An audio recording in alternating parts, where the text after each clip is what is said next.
Question 11C, it says prove that cos of A minus 45 degrees over cos of A plus 45 degrees is equal to 1 plus sine 2A over cos 2A.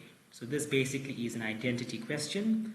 So I'm going to start off on the left hand side and I'm going to use the cosine compound angle expansion formula.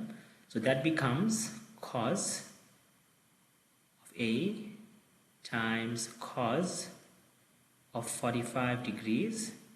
We change the sign, so it will become plus, and now we take sine of the angles, so it will be sine of A times sine of 45 degrees.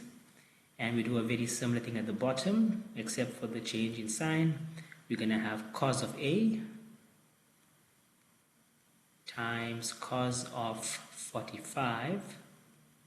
This time we're going to go minus sine of A times sine of 45. Cos of 45 and sine of 45 is root 2 over 2. These are special angles. So it will reduce to, the numerator becomes root 2 over 2 cos A. So root 2 over 2 cos of A plus root 2 over 2 sine of A. And the denominator, it's very similar. It will become root 2 over 2 cos A minus root 2 over 2 sine A. We can now take out a common factor at the top and the bottom of root of 2 over 2. So on top we're going to get root 2 over 2 into cos A plus sine A. And the bottom, it will be root 2 over 2 into cos A minus sine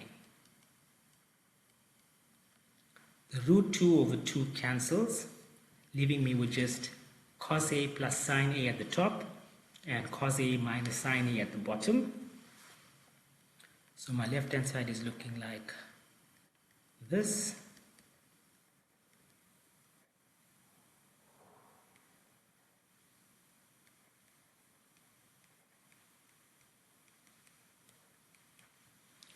Now we can multiply the fraction by cos A plus sine A, which is the opposite sign of my denominator.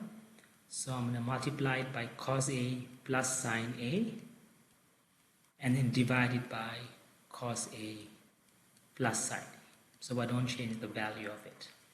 And now on top, if I multiply my two numerators together, it's basically squaring cos A plus sine A. And if I do the squaring a binomial technique, I'm going to get sine squared A plus cos squared A plus, and the middle term is going to give me 2 sine A cos A. If I distribute the bottom, I'm going to get cos squared A minus sine squared A. Here the middle term will cancel because it's almost like a difference of 2 squares. So the bottom will just become cos squared A minus sine squared A. So at the top we know that sine squared A plus cos squared A is just 1 by the Pythagorean identity, plus, and then 2 sine A cos A, that's just sine 2A. It's a double angle formula. At the bottom, you've got cos squared A minus sine squared A, which is also a double angle for cos. So that becomes cos of 2A. And this is exactly the same as our right hand side.